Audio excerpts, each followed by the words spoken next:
الحمد للہ رب العالمین، الصلاۃ والسلام علی سید الانبیاء والمرسلین، اما بعد، اعوذ باللہ من الشیطان الرجیم، بسم اللہ الرحمن الرحیم۔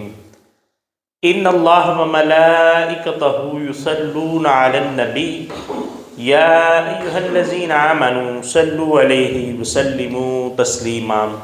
الصلاۃ والسلام علیک یا سیدی یا رسول اللہ وعلی آلک واصحابک یا حبیب اللہ۔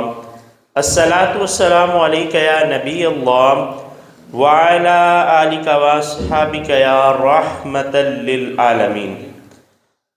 اللہ رب العزت کی حمد و ثنا اور آقا علیہ الصلوۃ والسلام کی بارگاہ میں گلہائے عقیدت پیش کرنے کے بعد نہایت ہی معزز و محترم سامعین حضرات، پارہ نمبر 4 دوسرے رکوع کا آغاز ہو رہا ہے اور سورہ آل عمران کی آیت نمبر 102 سے خالق کائنات نے ارشاد فرمایا، یا ایھا الذین آمنوا، اے وہ لوگوں جو ایمان لائے ہو، یا ایھا الذین آمنوا اتقوا اللہ، اے ایمان والو اللہ سے ڈرو، حق تقاتہ، جیسا کہ اس سے ڈرنے کا حق ہے۔ خالق کائنات نے فرمایا اللہ سے ڈرو جیسا کہ رب کائنات سے ڈرنے کا حق ہے۔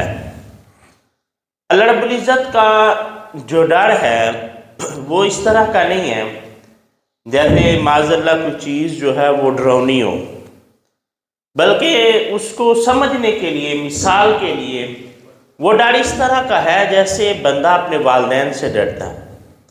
والدین کا ڈر یہ ہوتا ہے کہ اگر ہم ان کا کہا نہیں مانیں گے وہ تو ناراض ہو جائیں گے، ان کی ناراضی سے بچنے کے لیے ہم ان کی بات کو سنتے ہیں، ان کی بات کو مانتے ہیں۔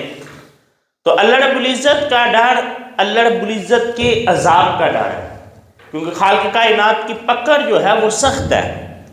ادروائز وہ رب جو ہے وہ کریم بھی ہے اور وہ خوبصورت بھی ہے۔ اللہ رب العزت کے بارے میں آقا علیہ الصلوۃ والسلام نے فرمایا کہ وہ حسین ہے اور حسن کو پسند کرتا ہے، وہ صاف ستھرا اور صفائی کو پسند کرتا ہے۔ یعنی ایک جو معاشرے کے اندر رواج پا گیا، لوگ سمجھتے ہیں شاید مہینوں سالوں نہ نہائیں اور گندے مندے رہیں تو شاید ہم اللہ کے قرب میں چلے جاتے ہیں۔ ایک تصوف کا خود ساختہ جو تصور ہم نے بنا رکھا ہے معاشرے کے اندر، اسلام کے اندر اس کی اجازت نہیں ہے۔ اسلام تو صفائی ستھرائی کو پسند کرتا ہے۔ بات کر رہا تھا اللہ کے ڈر کی، تو اللہ رب العزت کا ڈر یہ ہے کہ بندہ اللہ کی اطاعت میں چلا جائے، بندہ اٹھتے بیٹھتے چلتے پھرتے یہ سوچے کہ میرے رب نے حکم کیا دیا ہے، اور اللہ رب العزت کے احکامات کے تابع خود کو کر دینے کا نام جو ہے وہ اللہ کا ڈر ہے۔ کہ بندہ اللہ سے ڈرتا ہے تو اس کے احکامات کی پیروی کرتا ہے، اس کے احکامات کو مانتا ہے۔ دنیا کے اندر زندگی گزارتے ہوئے ہمیں بہت سے لوگوں سے واسطہ پڑتا ہے اور بہت سے لوگوں سے ہمارا تعلق، محبت، پیار اور انسیت کا قائم ہو جاتا ہے۔ اللہ رب العزت کے ڈر کا مطلب یہ ہے کہ سب سے زیادہ محبت کی حقدار اسی ذات کو قرار دیا جائے، کہ انسان سب سے زیادہ محبت اللہ رب العزت کی ذات سے کرے، اور محبت کا تقاضا ہوتا ہے کہ بندہ اطاعت کرتا ہے، اس کی پیروی کرتا ہے، اس کے احکامات کو قبول کرتا ہے۔ اب ایک لمحے کے لیے اگر بندہ سوچیں تو دنیا کے اندر ہمارا تعلق دوستوں سے ہوتا ہے، ہمارا تعلق والدین سے ہوتا ہے، ہمارا تعلق اساتذہ سے ہوتا ہے، یا تھوڑا سا آگے چلے جائیں تو بعض لوگ جو ہیں وہ محبت کے اندر مبتلا ہو جاتے ہیں، عشق مجازی جو ہے اس میں گرفتار ہو جاتے ہیں۔ اب ایک شخص جو ہے وہ محبت میں گرفتار ہو گیا، کسی بھی لڑکی ہو گیا یا لڑکا کسی کی محبت میں بھی گرفتار ہو گیا، اب اس کی خواہش کیا ہوتی ہے کہ میں اپنے محبوب کا دیدار کروں، میں جس محفل میں بھی بیٹھوں وہاں پر ذکر جو ہے وہ میرے محبوب کا ہی ہو، جو حکم، جو رضا محبوب کی ہو اسی رضا میں وہ خود کو جو ہے وہ راضی کر لیتا ہے۔ وہ سمجھتا ہے کہ یہ کام میں کروں گا نا تو میرا محبوب مجھ سے راضی ہے۔ آپ دیکھیں، ایک ہے محبت جو ہے وہ تو ایک قلبی ملان کا نام ہے، قدرتی طور پر ہو جاتی ہے، ایک ہے ہوس، انسان ہوس کے اندر بھی اس قدر دیوانہ ہو جاتا ہے کہ اس پر موسم کی شدت بھی اثر نہیں کرتی، گرمیوں میں سخت دوپہر جو ہے اس پر اثر نہیں کرتی، سردیوں میں راتیں ٹھنڈی اس پر اثر نہیں کرتی۔ ہوس کے اندر جو مبتلا ہے، آپ ان لوگوں کو دیکھیں تو گرمیوں میں وہ اپنے مقصد کے لیے گلیوں میں پھرتے رہتے ہیں، سردیوں میں راتوں کو وہ چھت پر جو ہے وہ ٹیلی فون کا استعمال کر رہے ہوتے ہیں۔ میں یہ عرض کرنا چاہتا ہوں کہ جب ایک دنیا کا رشتہ ہوس انسان کو اس قدر مجبور کر دیتا ہے کہ موسم کی شدت سے بے نیاز ہو کر وہ اپنے کام میں لگا ہوا جو بھی اس کا مقصد ہے، تو اللہ رب العزت کی محبت بندے سے کس قدر تقاضا کرتی ہے کہ وہ اللہ رب العزت کے اطاعت کی طرف آ جائے۔ کہ انسان جو ہے وہ سردیوں میں سوچتا ہے کہ جی بڑا ٹھنڈا پانی ہے، صبح تہجد کے وقت کیسے اٹھوں۔ جب اللہ رب العزت کے ساتھ محبت کا دعویٰ کر دیا تو اب اللہ کے ذکر میں ہی بندے کو گرمائش محسوس ہونی چاہیے۔ اب سخت سردی کے اندر گرم بستر کو چھوڑ کر ٹھنڈے پانی سے وضو کر کے اللہ رب العزت کی بارگاہ میں جب بندہ کھڑا ہوتا ہے تب یہ اظہار ہوتا ہے کہ سب سے زیادہ محبت وہ اللہ سے کرتا ہے۔ اور گرمیوں میں جو ہے وہ لمبے روزے ہوتے ہیں۔ اللہ کے رسول صلی اللہ علیہ وآلہ وسلم کی سنت ہے کہ آقا علیہ السلام سوموار کو روزہ رکھا کرتے تھے۔ بندہ اس خیال سے کہ میرے محبوب علیہ السلام کی سنت ہے، سخت گرمی میں جب انسان جو ہے وہ سمجھتا ہے کہ ہر 15 منٹ بعد آدھے گھنٹے بعد پانی پیے بغیر رہا نہیں جا سکتا، فقط اس لیے روزہ رکھ لے کہ میرا رب مجھ سے راضی ہوگا، تو یہ ہے اللہ رب العزت کا خوف، یہ ہے اللہ رب العزت سے محبت۔ لیکن اس میں ذرا مشقت بڑی کرنی پڑے گی، ہمیں دیکھنا پڑے گا کہ کیا واقعی ہم اپنے اس دعوے میں سچے ہیں کہ نہیں، کہ ہر چیز سے بڑھ کر ہم اللہ اور اس کے رسول صلی اللہ علیہ وآلہ وسلم کو محبوب رکھتے ہیں کہ نہیں۔ کہ ایک ہوس کا پجاری جو اپنی ہوس کے پیچھے بھاگ رہا ہے، وہ دولت کی ہوس ہو سکتی ہے، وہ کسی بدکاری کی ہوس ہو سکتی ہے، وہ ہوس اس کو گرمی اور سردی سے بے فکر کر کے گلی بازاروں میں گھما دیتی ہے۔ تو اللہ رب العزت کی محبت جو سب سے زیادہ ہونی چاہیے، اس محبت میں ہم سے بستر بھی نہ چھوڑا جائے، اس محبت میں ہم سے دوستوں کی محفل چھوڑ کے مسجد میں نہ آیا جائے، تو پھر ہمیں سوچنا پڑے گا کہ وہ بات جو اللہ رب العزت نے یہاں بیان کی کہ اے ایمان والو اللہ سے ڈرو، اور ویسے ڈرو جیسے اس سے ڈرنے کا حق ہے، اور اس سے ڈرنے کا حق یہ ہے کہ جب بھی بلاوا آ جائے، جب بھی اللہ رب العزت کے احکامات سامنے آ جائیں تو بندہ ہر چیز کو چھوڑ چھاڑ کے اپنے رب کی بارگاہ میں حاضر ہو جائے۔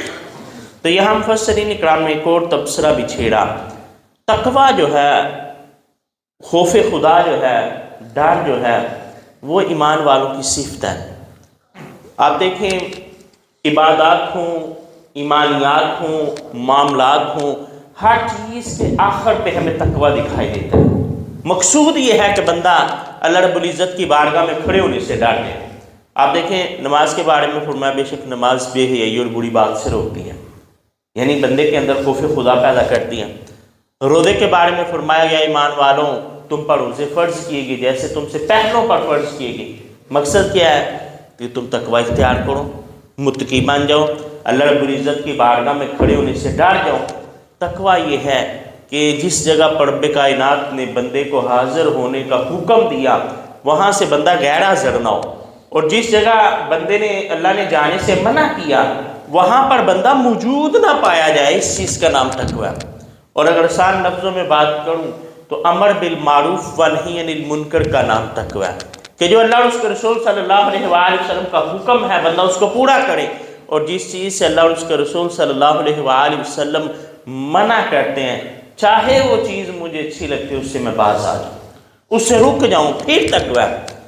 اور احادیث کے اندر یہ بھی آتا ہے کہ اللہ کے نیک بندے متقی وہ ہیں کہ جو متشابہات سے بچتی ہیں۔ ایک چیز وہ ہے جس کے کرنے کا حکم دیا، ایک چیز وہ ہے جس کے کرنے سے منع کیا، اور ایک چیز وہ ہے جو شک پیدا کرتی ہے۔ متقین کی نشانی یہ ہے کہ وہ شکوک و شبہات والی جگہ کو بھی چھوڑ دیتے ہیں۔ اس کی مثال مفسرین اکرام نے یوں بیان کی کہ جیسے بندہ کسی کے جو چراگاہ ہے اس کے کنارے کنارے جانوروں کو چرائے، چراگاہ کسی کی ہے، کسی کی ملکیت ہے، اور بندہ اپنی بھیڑ بکریوں کو لے کر اس کے کنارے کنارے چرائے کہ کہیں کسی وقت بھی وہ اس کے کھیت میں داخل ہو جائے۔ وہ جو کسی کی چراگاہ ہے، کسی کا کھیت ہے، اس سے مراد اللہ کی حرام کردہ حدود ہے۔ جس چیز کو اللہ نے ہم پر حرام کر دیا، اس لیے متقین وہ ہوتے ہیں جو کنارے کنارے بھی نہیں چلتے، وہ صرف وہی کام کرتے ہیں جن کے کرنے کا اللہ رب العزت نے ان کو حکم دیا، جن سے منع کر دیا اس سے وہ رک جاتے ہیں، متشابہات کی طرف وہ نہیں چلتے۔ اور تقویٰ کے بارے میں حضرت عمر فاروق رضی اللہ تعالیٰ عنہ نے جب کسی سے پوچھا تو انہوں نے کہا، امیر المومنین، کیا آپ کا گزر کسی ایسی راہ پر ہوا جہاں پر خاردار جھاڑیاں ہوں؟ تو حضرت عمر فاروق رضی اللہ تعالیٰ عنہ کہتے ہیں، ہاں، جب میں اپنے باپ کے اونٹ چڑھایا کرتا تھا تو میرا گزر ایسی راہوں سے ہوتا تھا جہاں پہ خاردار جھاڑیاں ہوتی تھیں۔ تو پوچھا گیا، امیر المومنین، آپ پھر وہاں سے کیسے گزرتے تھے؟ تو حضرت عمر فاروق رضی اللہ تعالیٰ عنہ کہتے ہیں، میں اپنے کپڑوں کو سمیٹ لیتا تھا اور اپنے دامن کو کانٹوں سے بچاتے ہوئے گزر جاتا تھا۔ تو انہوں نے کہا، یہی تقویٰ ہے کہ انسان اس دنیا کے اندر رہے لیکن دنیا کی محبت کو دل میں داخل نہ ہونے دے۔ انسان اس دنیا کے اندر رہے، جگہ جگہ اس کے لیے جو گناہوں کے مواقع ہوتے ہیں وہ ان موقعوں کو چھوڑ کر نیکی کی طرف چلا جائے۔ تو یہ تقویٰ ہے کہ یہ دنیا آزمائش ہے، بندے کو جگہ جگہ برگلاتی ہے کئی اعتبار سے، کبھی حقوق اللہ کے حوالے سے، کبھی حقوق العباد کے حوالے سے بندے کو گمراہی کی طرف لے کر جاتی ہیں، لیکن بندہ اس دنیا میں رہتے ہوئے اپنے دامن کو گناہوں سے بچا لے، اس چیز کا نام تقویٰ ہے۔ یہ چیز جو ہے ہمارے جو تصوف والے ہیں، یا اس کے بارے میں کہا جاتا ہے کہ شاید جنگلوں کے اندر چلے جانا اور لمبی عبادت کرنا یہ صوفی کی نشانی ہے، یہ تقویٰ ہے۔ حالانکہ ہمارے تصوف کے امام حضور داتا صاحب رحمۃ اللہ علیہ کشف المحجوب کے اندر لکھتے ہیں، آپ فرماتے ہیں کہ صوفی یا تصوف یہ نہیں کہ بندہ دل کے اندر دنیا کو بسا کر جنگلوں میں بیٹھ جائے، بلکہ تصوف یہ ہے کہ بندہ دنیا کے اندر رہے لیکن دنیا کی محبت کو دل میں داخل نہ ہونے دے، کیونکہ دنیا کا ایک حصہ ہے بندے کے لیے، بندے نے وہاں سے فائدہ اٹھانا ہے۔ اور صوفی اکرام کہتے ہیں کہ دنیا اور دل کی مثال ایسی ہے کہ جیسے کشتی اور پانی کی، کہ جب تک کشتی پانی میں رہتی ہے تیرتی رہتی ہے، لیکن جیسے ہی پانی کشتی کے اندر داخل ہوتا ہے وہ ڈوب جاتی ہے۔ اسی طرح یہ دل جو ہے دنیا کے اندر رہتا ہے تو کوئی مسئلہ نہیں ہے، لیکن جب دنیا کی محبت دل میں داخل ہو جاتی ہے تو اس کے بعد یہ دل ڈوب جاتا ہے، پھر بندہ دین کی طرف نہیں دنیا کی طرف چلا جاتا ہے۔ اب یہ جو تقاضا کیا جا رہا ہے تقویٰ کا، اس کا اجر کیا ہے؟ حضرت عمر فاروق رضی اللہ تعالیٰ عنہ کے زمانے کا ایک واقعہ مشہور ہے کہ آپ کے دور میں ایک نوجوان جو ہے بڑا نمازی اور پرہیزگار تھا، اور جس راستے سے گزر کر وہ مسجد کی طرف جاتا تھا وہاں ایک لڑکی اس کی محبت میں گرفتار ہو گئی۔ اب وہ لڑکی چاہتی تھی کہ یہ بندہ جو ہے وہ میری طرف مائل ہو جائے، اس نے بڑی جتن کی، بڑی کوشش کی، لیکن وہ نوجوان چونکہ صوم و صلات کا پابند تھا اس لیے وہ بچا رہا، لیکن ایک دن وہ اس کی طرف مائل ہو گیا، قریب تھا کہ وہ بدکاری کرتے، اللہ کی طرف سے خوف کی ایک لہر آئی، وہ نوجوان گرا اور بے ہوش ہو گیا۔ لڑکی نے کچھ غلاموں کو پیسے دیے کہ اس کو اٹھا کے اس کے گھر کے سامنے ڈالا ہوں، کہیں میرے ذمہ نہ آ جائے۔ اس کو وہاں ڈال دیا گیا، گھر والوں نے دیکھا بیٹا اس حالت میں پڑا ہوا ہے، اسے اٹھا کر اندر لے گئے۔ کچھ وقت گزرا ہے، اس کو ہوش آ گیا، گھر والوں نے پوچھا بیٹا تیرا ماجرا کیا، تجھے کیا ہوا؟ اس نے بتایا اس طرح میں زنا کرنے والا تھا لیکن بچ گیا ہوں، اللہ کی طرف سے خوف کی ایک لہر آئی اور میں بے ہوش ہو گیا۔ جب وہ یہ بتا رہا تھا تو پھر وہ لہر دوبارہ آتی ہے، وہ نوجوان گرتے اس کی روح پرواز کر جاتی ہے۔ گھر والے اس کی نماز جنازہ پڑھاتے ہیں، اس کو دفن کر دیتے ہیں۔ اب مدینے کی گلیوں میں یہ بات مشہور ہوگی کہ ایک نوجوان اللہ کے خوف کی وجہ سے فوت ہو گیا۔ بات پھیلتے پھیلتے حضرت عمر فاروق رضی اللہ تعالیٰ عنہ تک جا پہنچی۔ آپ کو جب خبر ہوئی آپ اس نوجوان کے گھر چلے گئے اور اس کے گھر والوں سے پوچھا بتاؤ تمہارے بیٹے کے ساتھ کیا ہوا؟ گھر والوں نے سارا واقعہ بتایا تو حضرت عمر فاروق کہنے لگے تم نے مجھے خبر کیوں نہ کی، میں وقت کا امیر المومنین اس نوجوان کی نماز جنازہ پڑھنا چاہتا تھا جو اللہ کے خوف کی وجہ سے فوت ہوا۔ پھر بات یہاں ختم نہیں ہوئی، حضرت عمر فاروق رضی اللہ تعالیٰ عنہ گھر والوں سے کہتے ہیں مجھے اس کی قبر پر لے جاؤ۔ آپ اس کی قبر پر گئے اور قبر سے خطاب کیا. آپ نے فرمایا نوجوان، اللہ رب العزت قرآن پاک کے اندر ارشاد فرماتا ہے وَلِمَنْ خَافَ مُقَامَ رَبِّهِ جَنَّتَانِ، کہ جو بندہ اللہ کے خوف کی وجہ سے چلا جائے، اللہ کی بارگاہ میں کھڑے ہونے سے ڈر جائے، اللہ اسے 2 جنتوں کا وعدہ کرتا ہے. تو قبر میں ایسی آواز آئی، یا امیر المومنین، میں نے اپنے رب کے وعدے کو سچا پا لیا، میرے رب نے مجھے 2 جنتیں عطا فرما دی. تو جب بندہ ہر چیز سے بڑھ کر اللہ رب العزت کے ساتھ تعلق کو قائم کرتا ہے، سب سے زیادہ اسی سے ڈرتا ہے، سب سے زیادہ اسی سے محبت کرتا ہے، سب سے زیادہ اسی کی اطاعت کرتا ہے، تو پھر اللہ رب العزت مرتے سار اس کو 2 جنتیں عطا فرما دیتا ہے. تو پھر فرمایا وَلَا تُمُوتُنَّ إِلَّا وَأَنْتُمْ مُسْلِمُونَ، اور خبردار نہ مرنا اس حالت میں مگر تم مسلمان ہو. مسلمان کا ایک معنی ہے فرما بردار، تسلیم کرنے والا، قبول کرنے والا. فرمایا جب تم اس دنیا سے جاؤ تو اللہ کی اطاعت میں جانا، اللہ رب العزت جو ہے اس کی نافرمانی میں تمہاری زندگی نہ گزرے. یہ ہم مفسرین اکرام نے تقدیر کے مسئلے کو بھی چھیڑا اور کہا قرآن کہتا ہے کہ تم کوشش کرو کہ تم تسلیم کرنے، ایمان لانے، مسلمان ہونے کی حالت میں مرو. لیکن حدیث کے اندر ایک حدیث ایسی بھی ہے کہ جب انسان پڑھتا ہے تو اس کے رونگٹے کھڑے ہو جاتے ہیں. اللہ کے رسول صلی اللہ علیہ وآلہ وسلم نے فرمایا کہ انسان ساری زندگی نیکی کے اعمال کرتا ہے، پھر تقدیر کا لکھا غالب آ جاتا ہے، وہ کوئی ایسا کام کرتا ہے کہ جہنم میں چلا جاتا ہے. پھر فرمایا بندہ ساری زندگی گناہوں کے کام کرتا ہے، تقدیر کا لکھا اس پر غالب آ جاتا ہے اور پھر وہ کوئی ایسی نیکی کر جاتا ہے کہ جنت میں چلا جاتا ہے. 20 مثالیں آپ لوگوں کے سامنے ایسی موجود ہوں گی. آپ ایک شخص کو دیکھتے ہیں ساری زندگی اس کی نافرمانی میں گزرتی ہے، اللہ کی طرف سے ایک لمحہ ایسا آتا ہے کہ اس کی زندگی اکثر بدل جاتی ہے، اور وہی بندہ جو کبھی مسجد میں بھی نہیں آیا وہ ہم دیکھتے ہیں کہ وہ تہجد گزار بھی ہو جاتا ہے. آپ لوگوں نے بھی دیکھا ہوگا، میں نے بھی دیکھے ہیں. ایک شخص سے میں ملا، میں نے کہا وہی نماز پڑھا کرو.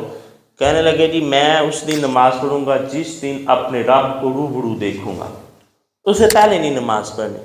لیکن میں نے اس بندے کو دیکھا، ایک وقت ایسا آیا کہ وہ بندہ سفر میں ہو، ہجر میں ہو، قیام کی حالت میں ہو، وہ بندہ نماز کا پابندی کرنے والا ہے اور تہجد بھی پڑھنے والا ہے. ایک شخص کو میں نے دیکھا اپنی زندگی میں وہ فجر کے علاوہ کوئی نماز نہیں پڑھتا تھا، لیکن جب اللہ تعالیٰ نے اس بندے کو حج پر بلایا، واپسی پر ہم نے دیکھا کہ وہ بندہ 5 نمازیں باقاعدہ اور تہجد جو ہے وہ پڑھنے والا ہے اور ہر وقت قرآن کی تلاوت کرنے والا ہے.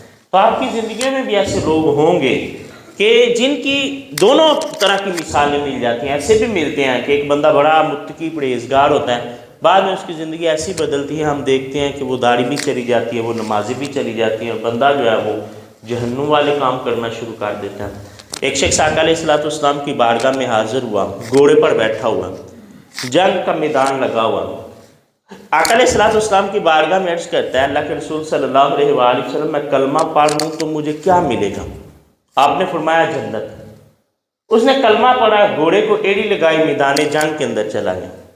وہاں اس کو زخم آیا، وہ شہید ہو گیا. ادھر کلمہ پڑھا، ادھر شہید ہو گیا. اللہ کے رسول صلی اللہ علیہ وآلہ وسلم نے فرمایا آیا تو تھوڑی دیر کے لیے تھا لیکن پا بہت کچھ گیا. نہ اس بندے نے کوئی روزہ رکھا، نہ کوئی نماز پڑھی، نہ کوئی عبادت کی. ادھر کلمہ پڑھا، ادھر وہ فوت ہو جاتا ہے، شہید ہو جاتا ہے، جنت میں چلا جاتا ہے.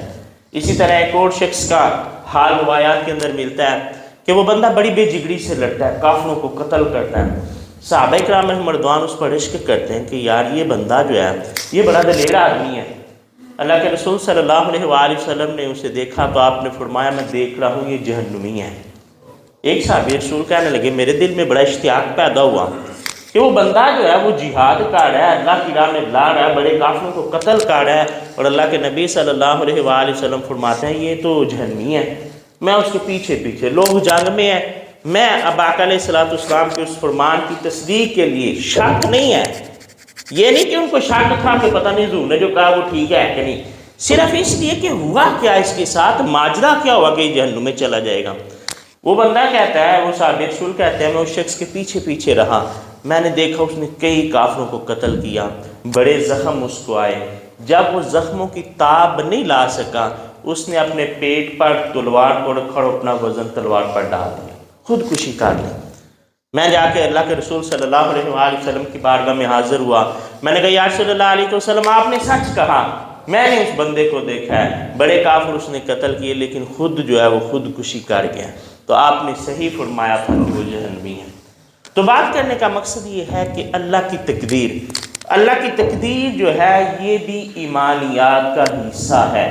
جس طرح اللہ کے رسول صلی اللہ علیہ وآلہ وسلم کی ذات پر ایمان لائے بندہ مسلمان نہیں ہوتا، توحید پر ایمان لائے بندہ مسلمان نہیں ہوتا، آقا علیہ السلام کی ختم نبوت پر ایمان لائے بغیر بندہ مسلمان نہیں ہوتا، اسی طرح تقدیر پر ایمان لائے بغیر بھی بندہ مسلمان نہیں ہوتا۔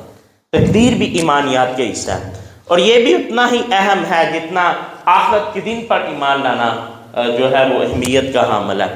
لیکن تقدیر کو سمجھنے میں کچھ مغالطہ پایا جاتا ہے۔ بعض لوگ سمجھتے ہیں، ایک جبریہ فرقہ ہوا، وہ سمجھتے تھے جو اللہ نے لکھ دیا ہے ہم اس کے پابند ہیں، اسی کے مطابق ہم نے جو ہے وہ عمل کرنا ہے۔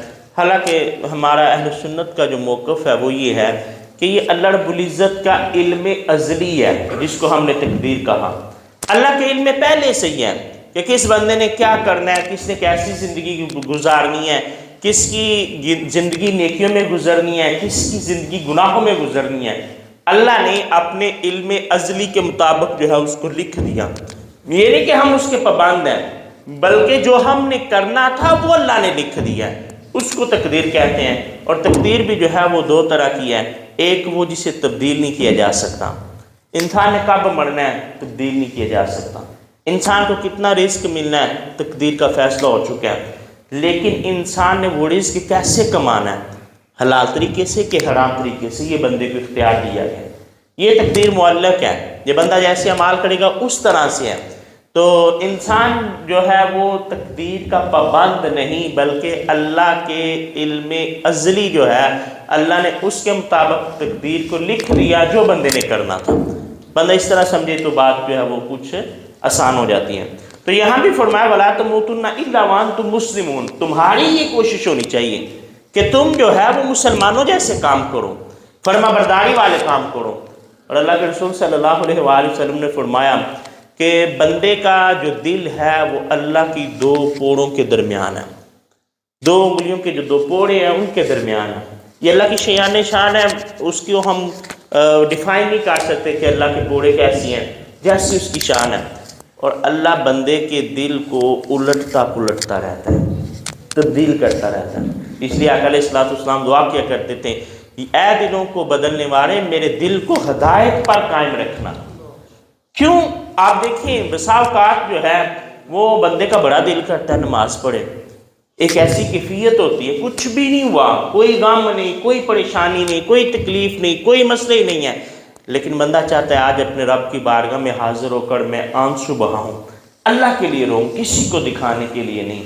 اور بعض اوقات ایسا ہوتا ہے کہ بندے کی کیفیت ایسی ہو جاتی ہے کہ اس کے لیے فرض نماز کا ادا کرنا بھی مشکل ہو جاتا ہے، وہ مسجد کی طرف اس کے پاؤں ہی نہیں چلتے۔ حضرت علی المرتضیٰ رضی اللہ تعالیٰ عنہ نے فرمایا جب میرے دل کی کیفیت یہ ہو کہ میرا بڑا دل کرے عبادت کے لیے تو میں خوب نفل پڑھتا ہوں، اور جب میرے دل کی کیفیت یہ ہو کہ نمازوں کی طرف دل نہ لگے تو پھر میں فرضوں کو نہیں چھوڑتا۔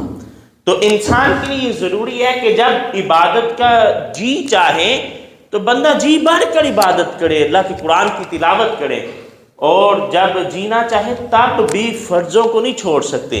جو چیزیں اللہ رب العزت نے بندے پر لازم کر رکھی ہیں ان کو پورا کرنا ہر حالت میں بندے پر جو ہے وہ لازم ہوتا ہے۔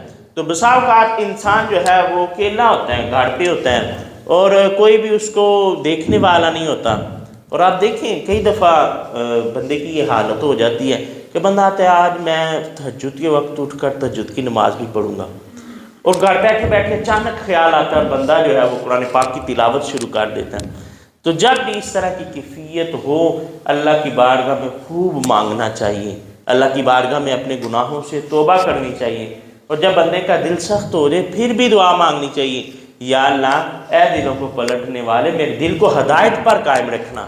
اور یہاں بھی یہی دعا ہے، بندہ کوشش کرے کہ جب بندہ اس دنیا کو چھوڑ رہا ہو اس وقت وہ ایمان کی حالت میں ہو، اس وقت وہ کفر کی حالت میں نہ ہو۔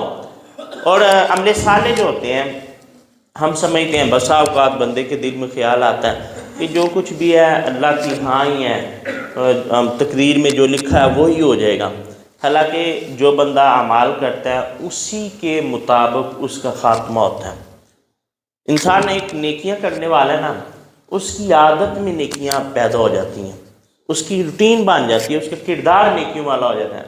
آپ دیکھیں بہت سے لوگ آپ کو ایسے ملیں گے جن زبان پر گالیاں ہوتی ہیں، اور ایک آتا ہے جب ایک بندہ جاتا ہے یا بندہ بھی جاتا ہے، اس وقت شوق جو ہے وہ کام کرنا کرتا ہے، شوق میں باتیں کرنا شروع کرتا ہے۔ جب یہ ہوتی ہے کہ جس بندے نے زندگی گالیاں نکال، آپ دیکھیں گے حالت میں بھی وہ گالیاں بندہ تسبیح کرتا رہتا ہے، ساری زندگی درود شریف پڑھتا رہتا ہے، جب اس کی وہ کیفیت ہوتی ہے، اس کا دماغ کام کرتا ہے، اس کی زبان وہی گالی ہوتی ہے۔ اب کئی لوگ ایسے ہیں کہ ہسپتالوں کے اندر اسٹیج پر ہیں تو ان کی انگلیاں چل رہی ہوتی ہیں جیسے تصویر ہے بندہ پڑھ، وہ کیا ہے جو اس نے بنا رکھی ہے۔ ہم نیکیوں کی عادت بنائیں گے تو ہمارا خاتمہ بالخیر اس کے زیادہ ہے، اور اگر ہم کی عادت بنائیں گے پھر خاتمہ جو ہے اس میں بھی فکر کرنی پڑے۔ اللہ رب العزت کی بات دعا کرتا ہوں خالق کائنات سمجھنے کی توفیق عطا فرمائے۔ وما علینا الا البلاغ۔